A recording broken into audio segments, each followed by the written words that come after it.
Hi guys, our today's lesson which is on history of computers. In this we are going to look at the history of computer development. Again we are going to look at computer generation. Welcome, I'm Patricia. Remember to subscribe to my channel for more videos on ICT. History of computer development.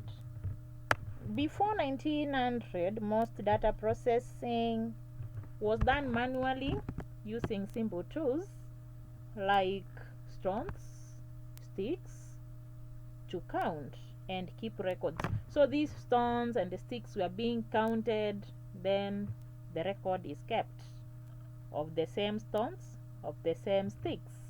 So that's how data processing was being done in 1900. Around 2000 years ago, a nation came up with a special calculating tool called abacus. This abacus was being used to calculate large figures now.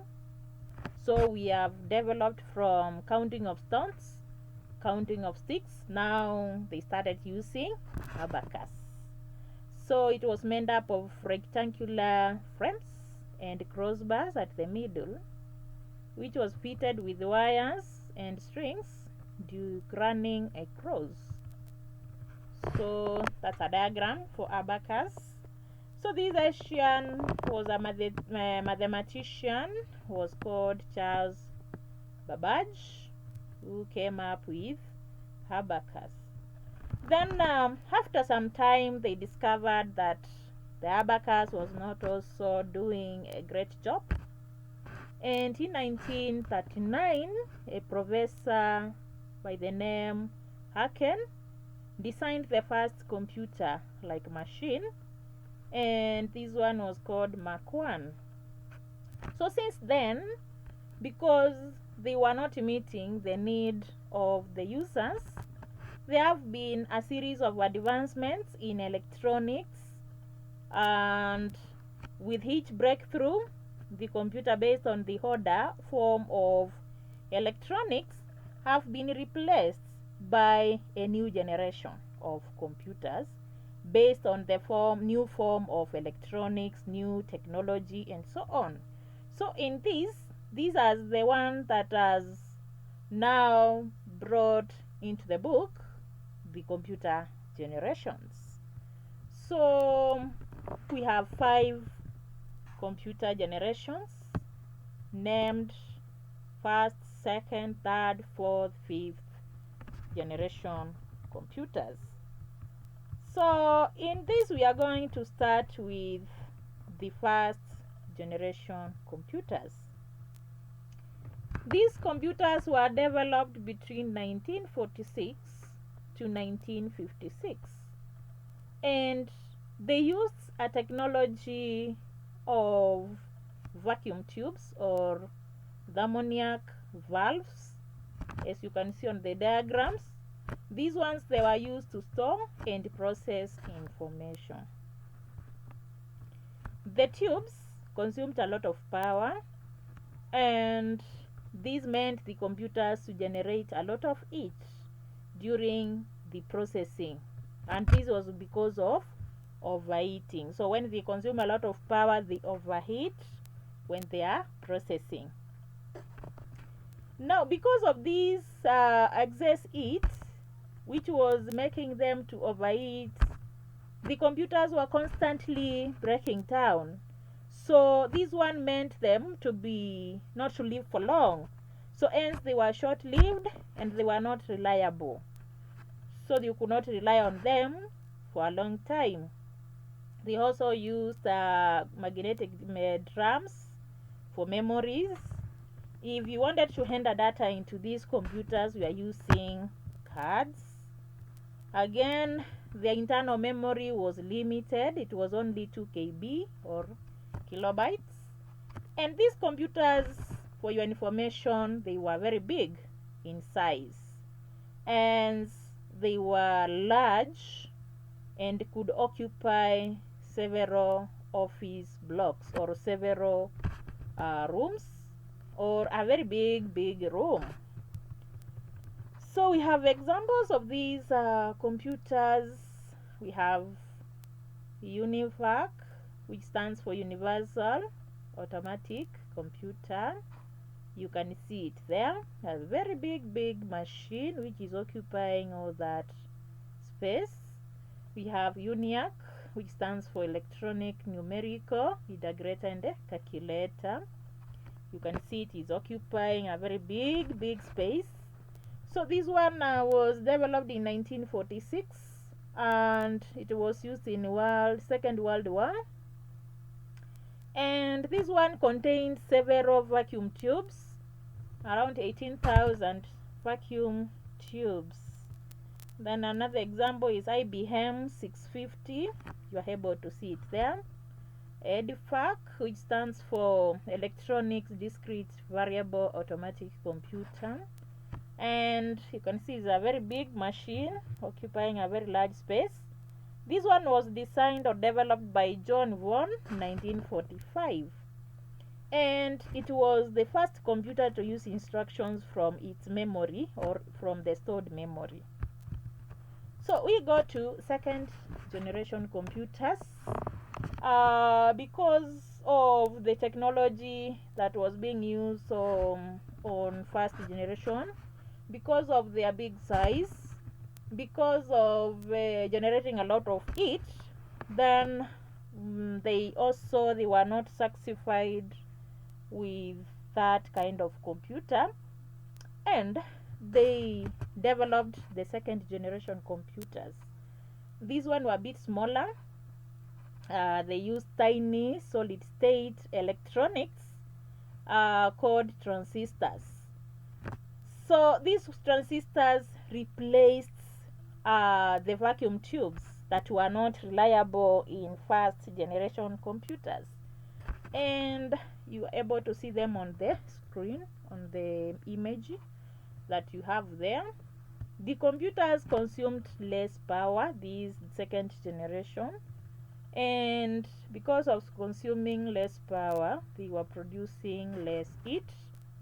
They were much faster and more reliable than the first generation computers. They used magnetical memories. You are able to remember the first generation used magnetic drum, but this one used magnetic core. The memory was expanded to 32 KB and their speed of operation increased to between 200,000 to 300,000 instructions per second, and their speed were measured in microseconds. So these were better than the first generation computers.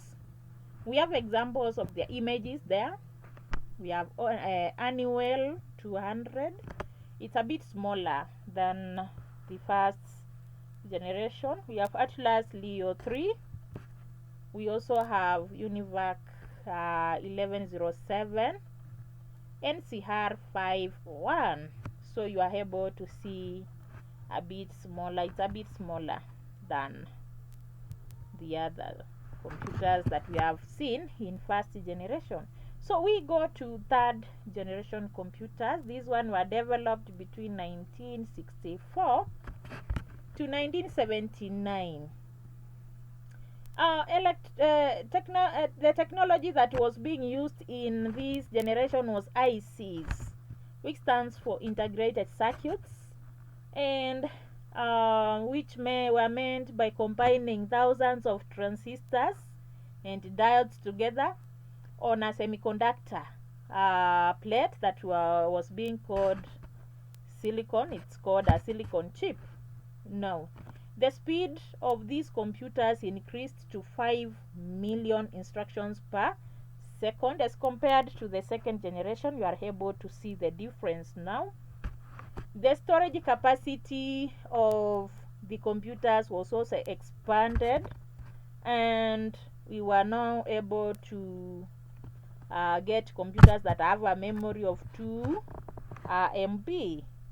In this, we also have computers were smaller in size as compared to second generation, and you are able to see on the images of the third generation. They used wide range of peripheral devices. That is, you could be able to use a keyboard to type and so on. The computers could also support more than one user at a time, so they were also able to support remote communication facilities. In this, they used magnetic disk to store. So we have developed from magnetic core, from magnetic drum. Now here they used magnetic disk. So you are able to see the comparison and the way the technology is developing from one generation to the other. So we have examples. So in this, you are able to see we have IBM 360. It's a smaller 8-bit computer. It's a bit smaller. ICL 1900 is a smaller one. Then PDP 11 mainframe computer. You are able to see it there. The keyboard is on the top of the screen, so it's a bit smaller computer compared to the other generations. Fourth generation computers. In this, we had a technology of VLSI, which stands for very large scale integrated circuits. So they are the ones that were being used.